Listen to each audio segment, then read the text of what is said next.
Some insight on this and more from our political panel. Joining us live in studio, Dina Dahl, legal analyst for Midas Touch, and John Ziegler, host of the podcast, The Death of Journalism. Welcome to you both. Dina, let's start with you. Your thoughts on Mitch McConnell, and does John Thune have responsibility to do something? I mean, absolutely. The Republican Party is showing that their bar for an effective senator is very low. I mean, as Governor Beshear said, we have not heard one word from him, despite this major online speculation. And the Republican Party is very quiet. This is okay.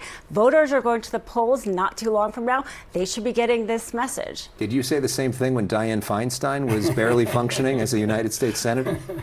What, did I personally say this thing? Yeah. Well, I wasn't on your show then, given a chance to say the same thing. But the bottom line is both parties. But I think Democrats are actually quite good at cleaning up their own house. Yeah. Republicans, I have not heard one peep.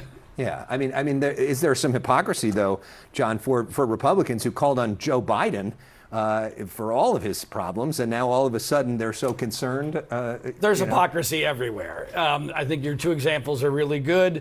I'm very familiar with Mitch McConnell. Back in the dinosaur era, I was a radio and TV talk show host in Louisville, Kentucky, and had some dust-ups with him.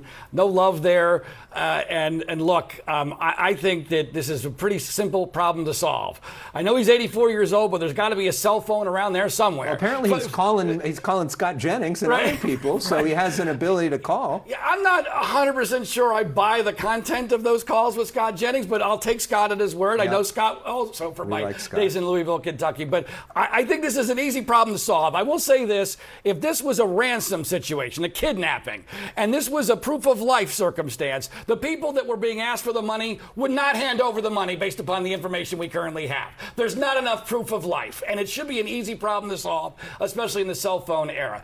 But have we just sort of gotten used to this? Because there was Feinstein, there was Strom Thurmond, there was Robert Byrd. There's been a lot of senators over the years who have been great senators in their time. Mitch McConnell is one of, agree with him or not, one of the most successful legislators in the history of the United States Senate. And so people just give them grace and sort of let them do this, even if they can't. So is that something we're just okay with? This is different than maybe showing up to a hearing and not being very effective, not hearing something well, or being articulate. That's different. I mean, he's not showing up at all. He's evidently still in a hospital.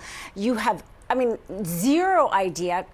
Most likely, he cannot talk, or why else wouldn't you talk? Right. So we're talking about a level that is a lot more extreme than just the ageism and people holding on a little bit too long. Another topic that is trending right now, of course, we're already talking about the 2028 presidential election.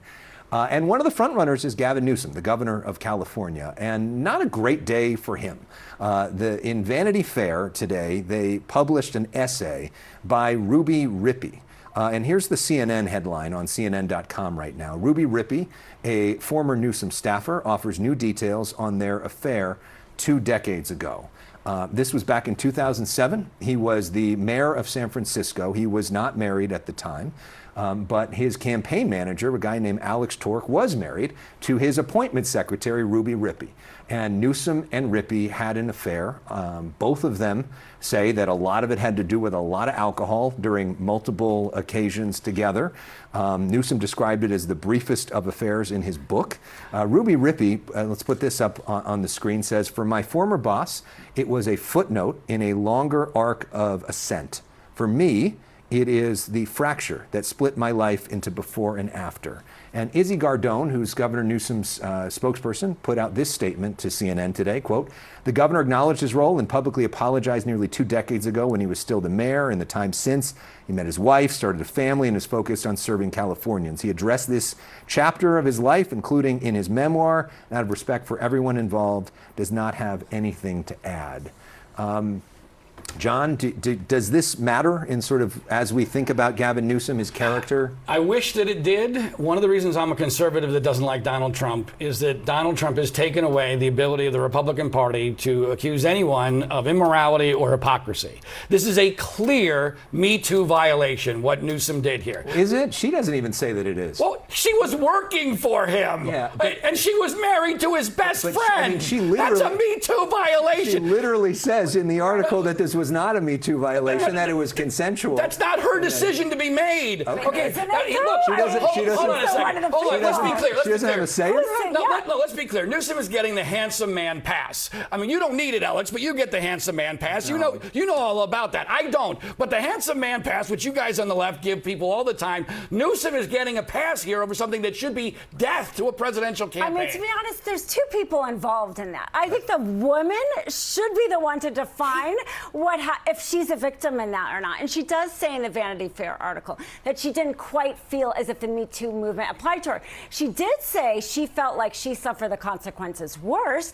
And I think we should be following her lead. It was her relationship. You know what the most dangerous thing about this for Gavin Newsom in a Democratic primary is? It's actually the fact that his first wife was Kimberly Guilfoyle. When Democratic voters find out that he was married to a woman who ended up being a whack job on Fox News Channel and the fiancée of Donald Trump Jr., and that they took some of the craziest pictures together for a magazine shoot ever, that's going to be a huge problem for Gavin Newsom. Well, he hasn't been with her for a long time. No, but that's who he is. It was his first wife. That's part of his decision making. The thing is none of this is new. I mean, this has been litigated again and again and again. We heard from her for the first time today. We heard from her. Does that? But you don't think it matters? Well, not that it doesn't matter, but when he ran for governor the first time, this was a major, major story. And it was used to try to take him down, not by her, but by others. And it didn't take him down. I don't know if there's anybody who hasn't heard about this before. Right. So the fact that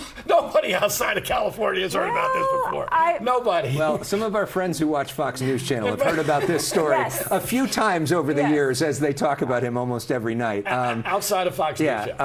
In terms of the presidential contest, it is early, but not that early. How do you see things as a Democratic voter? I mean, it is. Who are you excited about? Yeah, I mean, there's a few people I'm excited about. It is very early. I think we're in a rapidly changing environment, so I'm definitely going to couch it. But the two people I see connecting with Democratic voters online is Senator Ossoff and AOC. John Ossoff and Alexandria Ocasio-Cortez, two different ends of the Democratic Party. It'll be interesting to see. And you're not voting in the Democratic primary. It's not going to be Andy Beshear from Kentucky. I can assure you that. His chances are about the same as Graham Plattner. And that's what part of what he's doing with Mitch McConnell. He's why is that? Why is that? Because you don't. Because he's a straight white non-celebrity male from Kentucky. That's not going to win a Democratic primary in 2028. Well, we'll see. It certainly seems like he's interested in running. John and Dina, you both are going to be back with us next hour to talk about Anthony Fauci and some very interesting testimony in the hours ahead, which is going to be something else. We're going to break that down with both of you. It's pretty coming up shortly. Also coming